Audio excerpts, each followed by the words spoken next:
Dice así la palabra del Señor: esposas, sométanse a sus esposos como conviene en el Señor. Esposos, amen a sus esposas y no sean duros con ellas. Hijos, obedezcan a sus padres en todo, porque esto agrada al Señor. Verso 21. Padres, no exasperen a sus hijos, no sea que se desanimen. Esclavos, obedezcan en todo a sus amos terrenales, no solo cuando ellos los están mirando, como si ustedes quisieran ganarse el favor humano, sino con integridad de corazón y por amor, por respeto al Señor. Hagan lo que hagan, trabajen de buena gana, como para el Señor y no como para nadie de este mundo, conscientes de que el Señor los recompensará con la herencia. Ustedes sirven a Cristo el Señor. El que hace mal pagará su propia maldad, y en esto no hay favoritismos. Amos, proporcionen a sus esclavos lo que es justo y equitativo, conscientes de que ustedes también tienen un amo en el cielo. Esta es la palabra infalible del Señor. Oremos. Padre, te damos gracias por la oportunidad de estar juntos, de oír las Sagradas Escrituras, así como tú creaste el universo con tu palabra. Y nuestro Señor Jesucristo es la palabra máxima de Dios.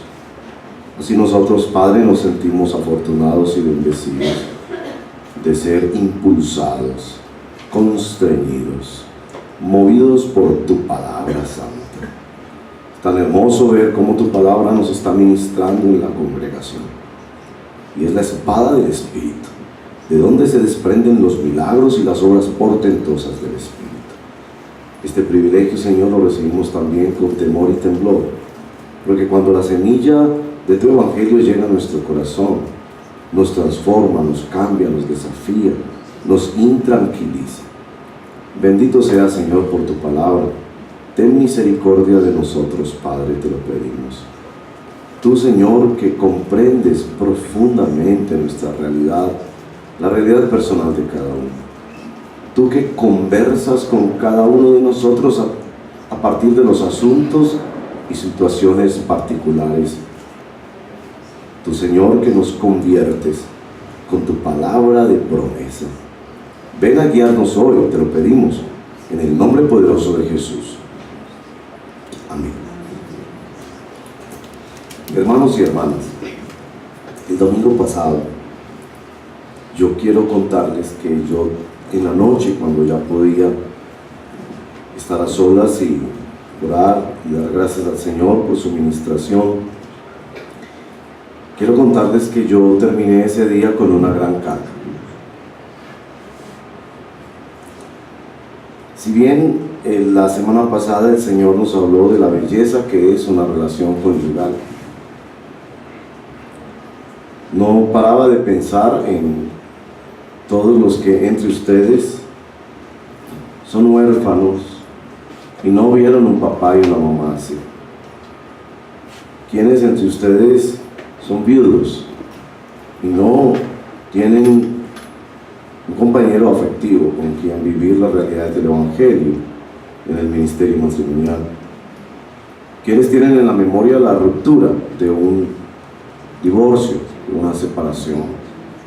¿Quiénes entre ustedes están solteros y no han podido, aunque lo quieren, concretar un proyecto matrimonial?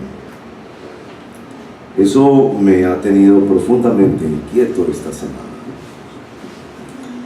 Para decirlo de una forma coloquial, ustedes me perdonan, me sentía como esa frase paisa, creo, que dice: eso es como contar plata delante de los pobres.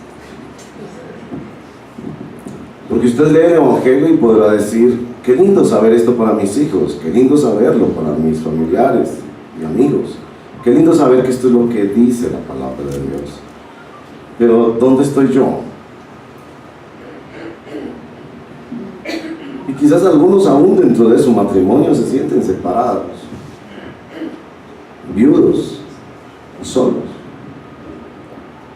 ¿Qué dice el Señor? Entonces ahí tuve mi discusión con San Pablo. He peleado con San Pablo, aunque le he agradecido profundamente que siempre gana las peleas, porque él está inspirado por el Espíritu Santo. Y esta es la pregunta para San Pablo: ¿por qué en este texto no menciona a los huérfanos, a las viudas, a los divorciados explícitos o tácitos, a los solteros que por mucho tiempo esperan un proyecto de vida matrimonial que no llega? Yo he entendido en mi formación que la Biblia es sabia hasta en lo que no dice. Pero esta pregunta para San Pablo era bastante inquietante durante esta semana, y estas son las respuestas que recibe. ¿Por qué no menciona en este texto a este grupo de hermanos y hermanas cada vez más presente en medio del pueblo de Dios? Primera respuesta: porque nuestro Dios quiere afirmar su diseño divino para la familia. Hay un solo tipo de familia. Las reglas del partido de la vida no cambian porque tu realidad cambie. Y no podemos aceptar los experimentos sociales tan peligrosos que se hacen hoy en día en nombre de la inclusión. Así que, siendo Pablo mismo soltero, teniendo muchos de sus mejores amigos solteros, sin hijos, huérfanos, algunos seguramente viudos, aún pensando en la figura de nuestro Señor Jesucristo, que no estuvo en un matrimonio en su ministerio terrenal, él afirma el respeto al diseño divino para el matrimonio y para la familia. Segunda respuesta a esta pregunta: es que la teología que tiene el libro de Colosenses, que es tan profunda y tan acertada, muestra precisamente que es este modelo de familia, la familia conformada por un hombre y una mujer, donde hay hijos, donde se crían hombres y mujeres para la gloria de Dios, es el lugar de la santificación progresiva, es la escuela de santidad. Y una cosa muy particular que uno encuentra en Colosenses es que en este código familiar, como leímos al final, incluye a los criados que vivían bajo el mismo techo de esa familia, diciéndolos así, insinuándolo teológicamente, que la familia en su diseño divino siempre debe ser respetada y cuidada, pero que la familia sí puede dar cobijo, puede dar cobertura a realidades sociales como las que ocurrían en aquella época en que los criados vivían en la casa. Y así se les podría considerar inclusive parte de la familia sin violentar el diseño divino para la santidad progresiva de los cristianos, que es la escuela de la familia y el matrimonio. Y por último, otra respuesta que me dio San Pablo fue: acuérdese que no está solo el libro de Colosenses. Hay otros textos en las Sagradas Escrituras que sí ministran profundamente a los que no viven todavía o no vivirán dentro de un proyecto de matrimonio y familia.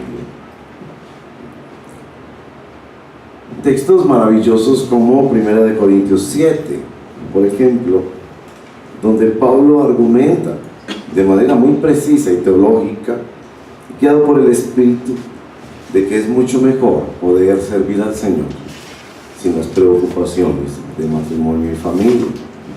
Texto que quienes están fuera del ministerio de matrimonio y de familia deben leer con atento cuidado, porque allí hay palabra de Dios extraordinaria para ver que el reino de Dios y que los propósitos de Dios son mucho más grandes que una familia, por mucho que queremos y afirmamos familia.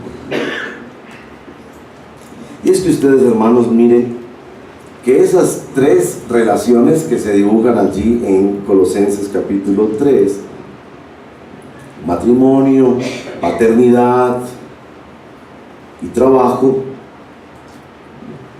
esos son precisamente modelos de la relación que el Señor usa para explicarnos cómo es nuestra relación con Él. La iglesia es la esposa, el Señor es el esposo. La iglesia somos los hijos e hijas, el Señor es el Padre. La iglesia somos los siervos, el Señor es el Señor, es el amo y el dueño. Pero noten que precisamente en abundancia las Sagradas Escrituras usan el quebrantamiento de esas relaciones para mostrar cómo es el plan restaurador de Dios. Así que no solo las usa esos ejemplos en la implementación de esas relaciones, sino también en el quebrantamiento de esas relaciones.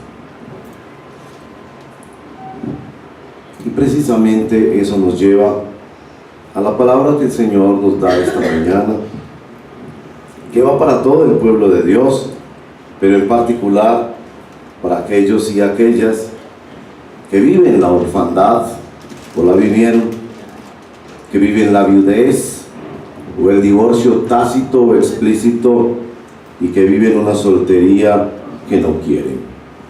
La palabra del Señor para nosotros en esta mañana viene del profeta Isaías. Así que paramos un poquito nuestras reflexiones en Colosenses y les pido que abran sus Biblias en el profeta Isaías, en el capítulo 54.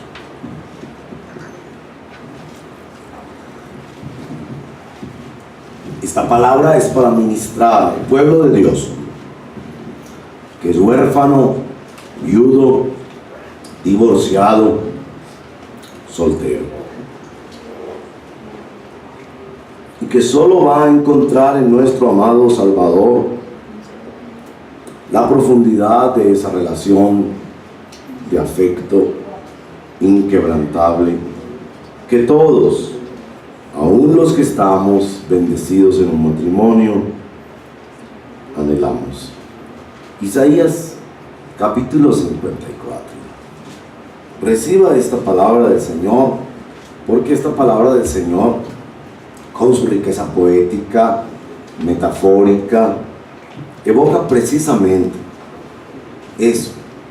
Y llegó a mi corazón este texto como una respuesta en la oración, que como un pastor que sabe que una iglesia ha de ser movida por la espada del Espíritu, que es la palabra del Señor, no me parecía responsable dejar de buscar en las Sagradas Escrituras y en la revelación del Señor qué dice el Señor a los hermanos y hermanas. A propósito, usted no puede decir, no, yo estoy en un matrimonio, entonces no me interesa esta palabra de hoy, porque no sabemos en qué momento algunos de nosotros quizás llegamos a enviudar o a vivir estas realidades.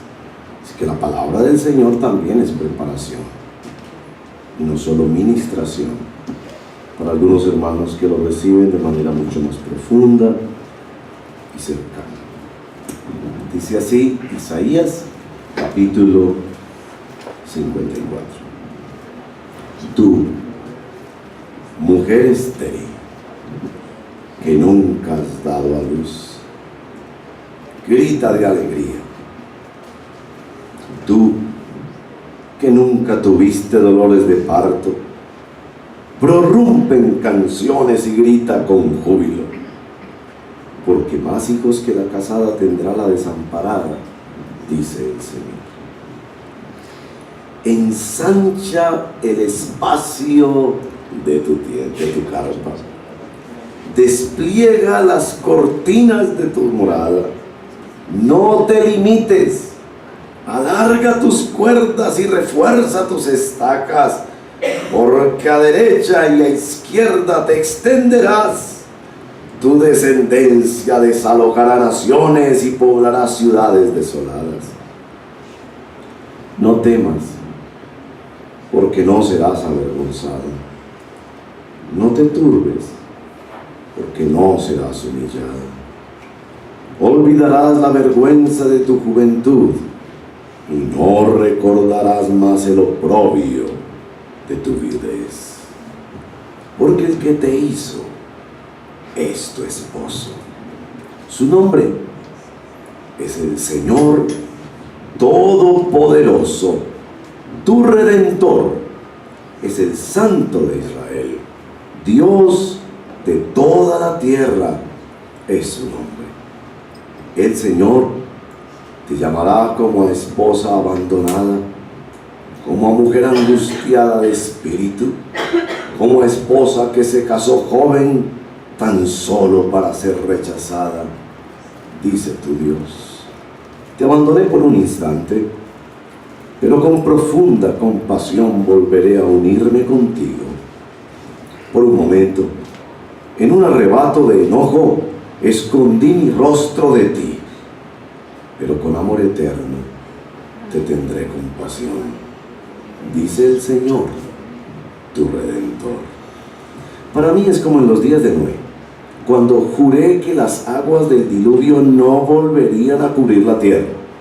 Así he jurado no enojarme más contigo, ni volver a reprenderte.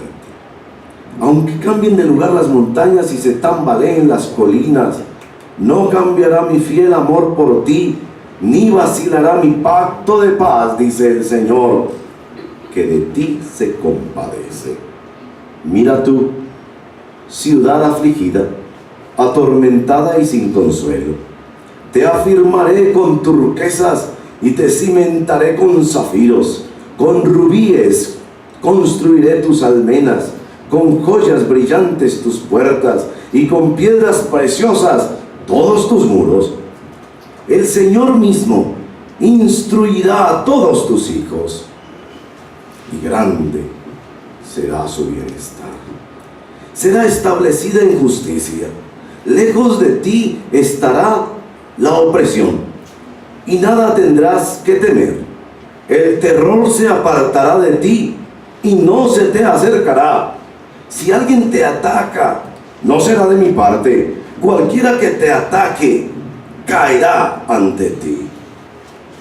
Mira, yo he creado al herrero que aviva las brasas de fuego y forja armas para sus propios fines. Yo también he creado al destructor para que haga estragos. No prevalecerá ninguna arma que se forje contra ti. Toda lengua que te acuse será refutada. Esta es la herencia de los siervos del Señor, la justicia, la salvación que de mí procede, afirma el Señor. ¿Cómo les parece la palabra del Señor? Casi me siento que no hay que explicar eso. Sin embargo, mi responsabilidad es entenderlo a profundidad, su idea principal y cómo revierte bendición sobre el pueblo de Dios. Tres cosas componen este hermoso poema del Señor hacia el pueblo de Dios que vive el exilio de este mundo, secuestrado por las realidades de la vida. Tres cosas componen esta palabra del Señor. Primero, esta palabra del Señor nos dice que Dios comprende profundamente las realidades humanas. Que Dios entiende ese asunto de la esterilidad, ese asunto de sentirse viudo. Y hermanos y hermanas, hay muchas personas que aún en matrimonios hoy en día se sienten viudos, con esas relaciones quebrantadas donde hay maltrato, donde se percibe la impotencia y donde hay profundo miedo, como se nos describe bien en los versos 7 y 8. Una mujer abandonada, rechazada. La figura es múltiple. Aquella que quizás se casó y muy joven enviudó. Aquella que quizás se casó y muy joven fue abandonada. aquella que se casó con el anhelo que tiene toda mujer en su corazón de ser mamá y no se dio. Y el Señor viene a decirle a esas personas que Él les comprende y que Él ve a su pueblo así. ¿Acaso no es nuestra propia realidad? No solo aquellos que lo viven por no participar de un matrimonio sano, sino la realidad de la vida, donde nos sentimos estériles, maltratados, impotentes y llenos de miedo. Este poema no solo dice que Dios comprende profundamente esas realidades, sino que Dios conversa con nosotros acerca de estas realidades de la vida. Este texto es una conversación con quien sabe lo que nosotros vivimos, lo que vivimos en el pasado, y que caminamos la vida con heridas profundas. Hermanos y hermanas, heridas que aunque ya han cicatrizado y quizás ya no duelen o no duelen tanto, todavía hacen parte de nuestra realidad y hacen parte de la conversación del Espíritu con nosotros.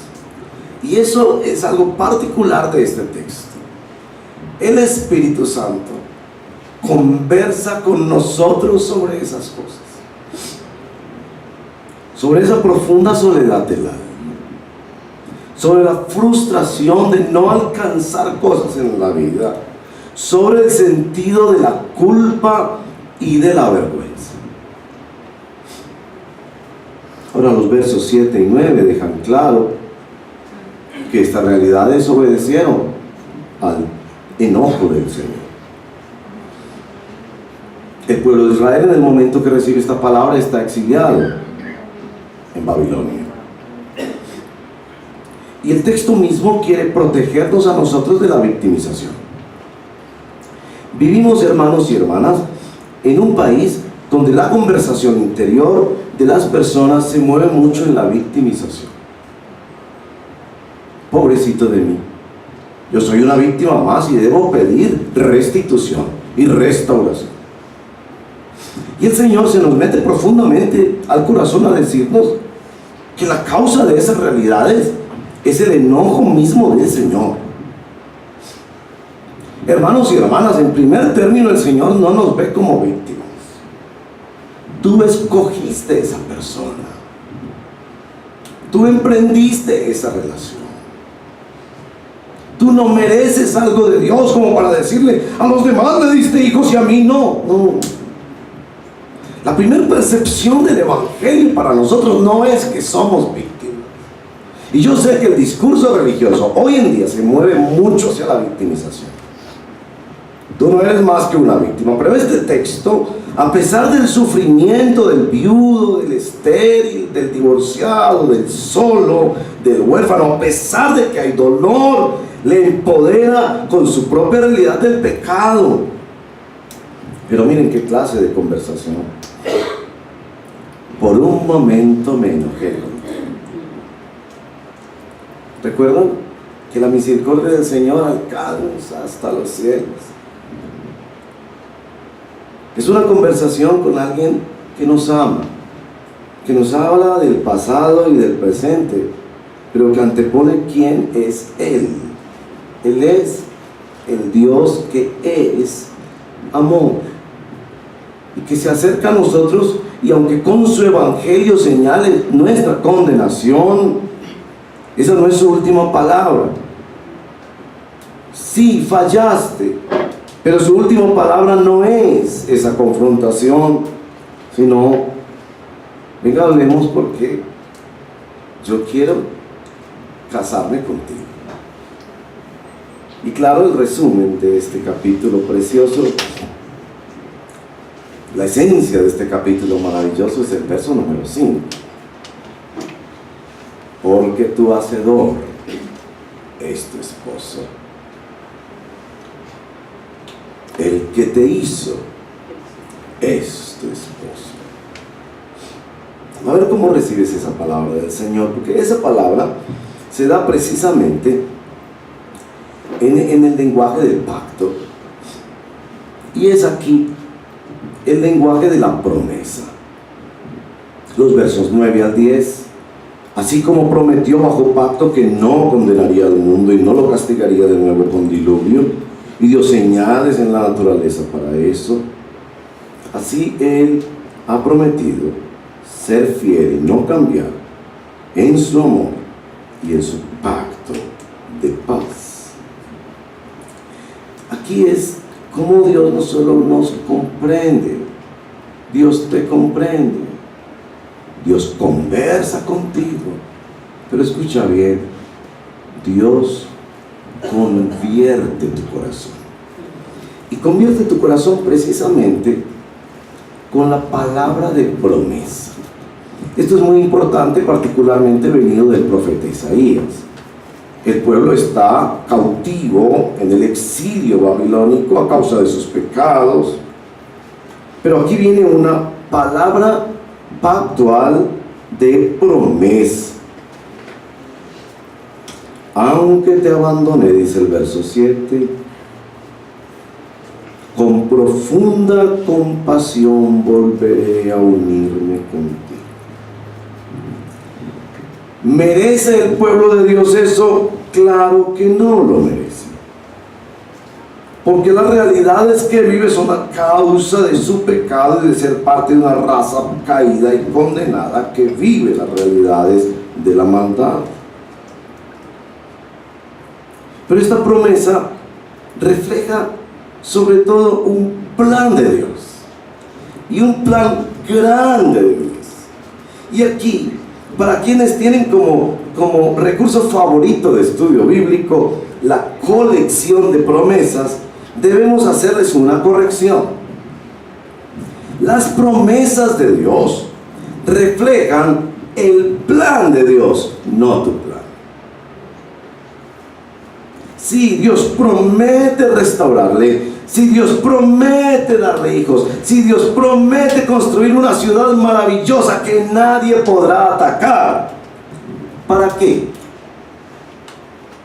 Para que cumplas con tus sueños, para que no sufras, para que el plan del reino de Dios se haga una realidad. Las promesas aquí descritas no son una colección de cosillas que encontramos en la Biblia, a ver cómo acomodamos la Biblia a nuestros deseos o intereses, sino el gran plan de Dios de llevar un pueblo en la historia, en todas las realidades de la vida, para coronar un reino que será un reino inconmovible y eterno. ¿En qué se apoyan esas promesas? Hermanos y hermanas, el capítulo 54 de Isaías se apoya en el capítulo 53 de Isaías. ¿Recuerdan el capítulo 53 de Isaías?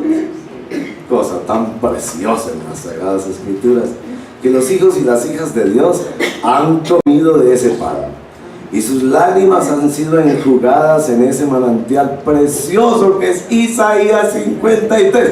¿Cómo nos describe Isaías 53 a nuestro Señor? Abandonado, solo, sin atractivo, despreciado.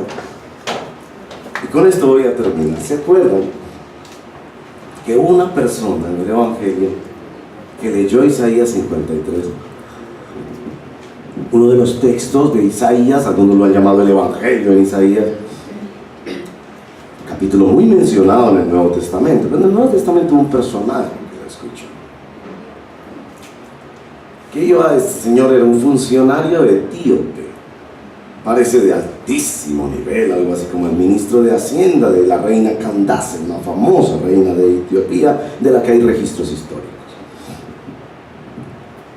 Y este hombre iba en su carruaje, seguramente acompañado por un séquito de servidores, leyendo nada más y nada menos que Isaías 53. Los estudiosos nos advierten que el gran interés que tuvo el etíope por Isaías 53 es porque este etíope era eunuco, Palabra un poco extraña, yo sé, pero Jesús mencionó los eunucos y dijo que hay eunucos que nacen siendo eunucos, otros los hacen así, etc. ¿Recuerda? Él dijo que aún había eunucos por el reino de Dios. Pero bueno, este señor se vio profundamente afectado por este texto porque él se sintió descrito ahí. Los eunucos, y seguramente el caso de él es que fue hecho eunuco, les extirpaban sus órganos genitales para que ellos se volvieran los hombres de confianza en los harenes de las cortes orientales. Y la confianza era tal que llegaban a grandes posiciones. Eran tipos extraños por su fisonomía, porque por esa cirugía que generalmente se los hacían en la adolescencia, su desarrollo hormonal no era común y corriente. Para quienes les interese la historia, ustedes saben esos famosos cantantes conocidos como los castrati, que eran hombres que cantaban con esa potencia hermosa que tienen los hombres para cantar, pero con la belleza y la dulzura de las mujeres, y eran extraordinarios cantantes. No hay registros, solo tenemos documentos escritos, porque eso, gracias a Dios, esa costumbre se dejó de hacer porque era obviamente una violación, un daño, un perjuicio para estas personas. Entonces este eunuco había sido así, lo tenía todo, pero se sentía estéril, solo, viudo. Y él lee el profeta Isaías en el capítulo 53, y sobre todo lo que más le impactó: y su generación, ¿quién la contará? Porque el profeta Isaías describe a un personaje soltero, sin atractivo, despreciado, rechazado, que no había espacio para él en el discurso social, etc., pero que misteriosamente daba su vida y liberaba a una nueva generación, y ese era el pueblo de Dios redimido. Bueno, el etíope no entendía mucho el tema, y resulta que aquel día por el mismo camino va Felipe. ¿Se acuerdan de Felipe, el evangelista, el que evangelizó Samaria, uno de los primeros diáconos de la iglesia? Y el Espíritu, así lo dice el texto, el Espíritu le dijo: ve por allá a lo lejos ese carruaje con otras sirvientes, ¿no? Vaya, acérquese.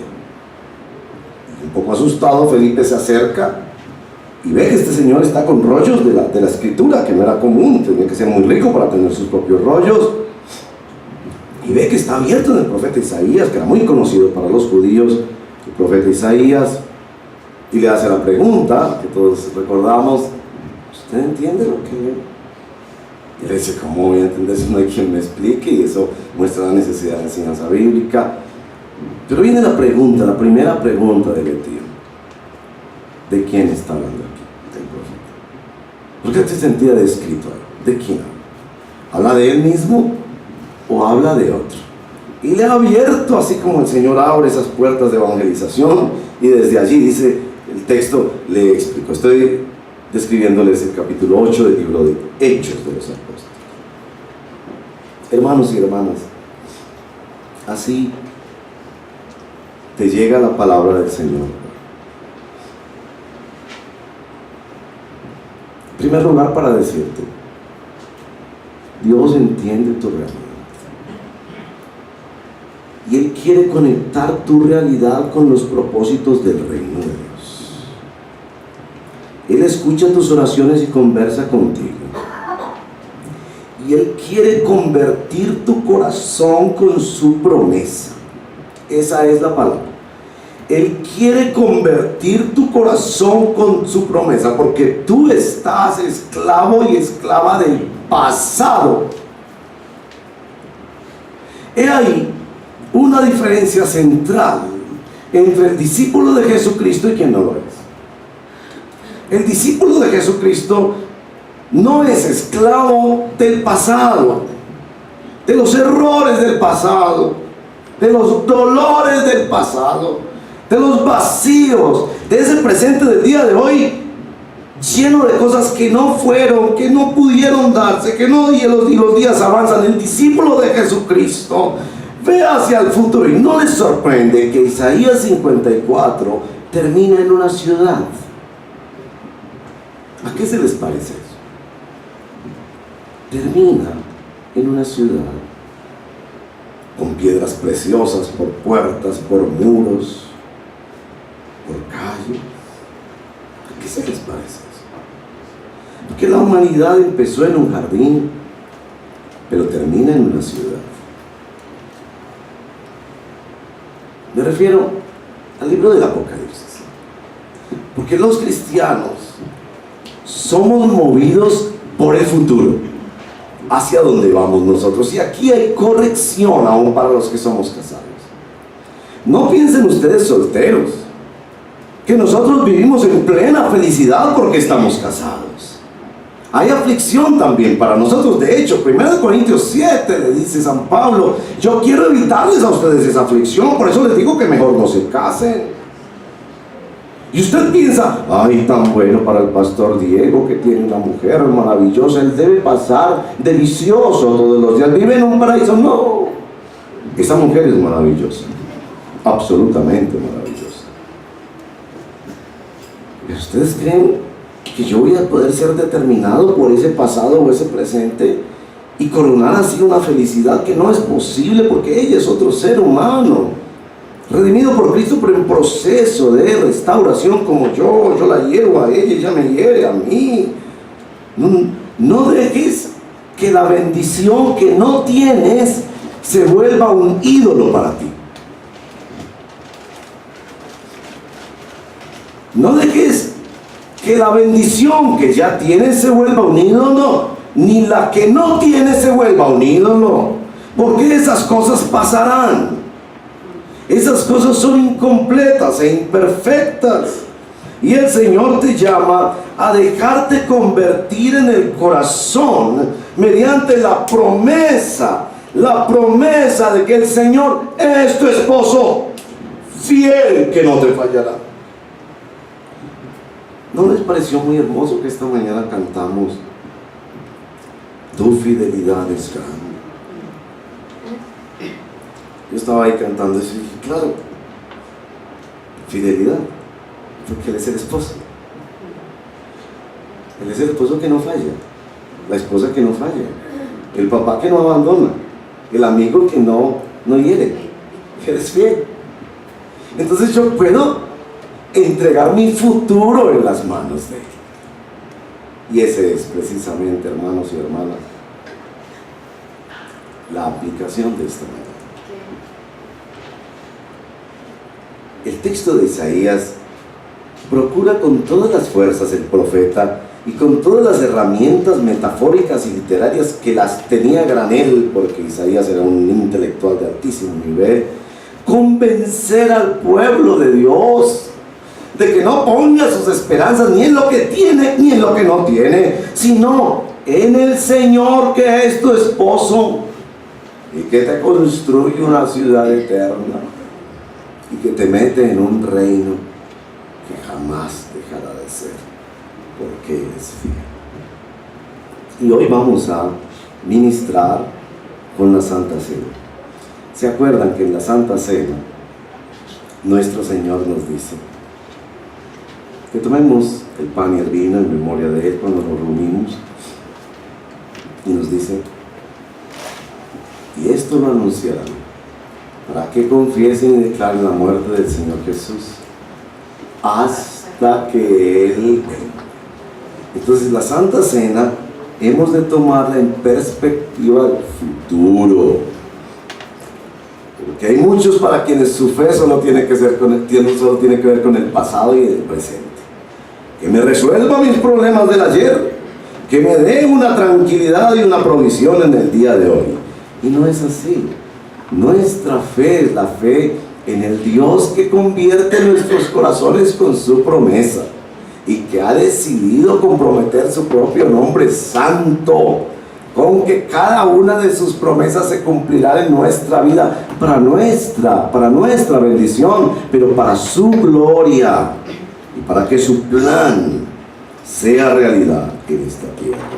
Así que vamos a ministrar en el nombre del Señor, porque el verso número 17 de Isaías, con el que concluye, lo dice muy clarito: esta es la herencia de los siervos del Señor. Esta es la justicia, o la salvación, se puede traducir también la salvación, que de mí procede, afirma el Señor.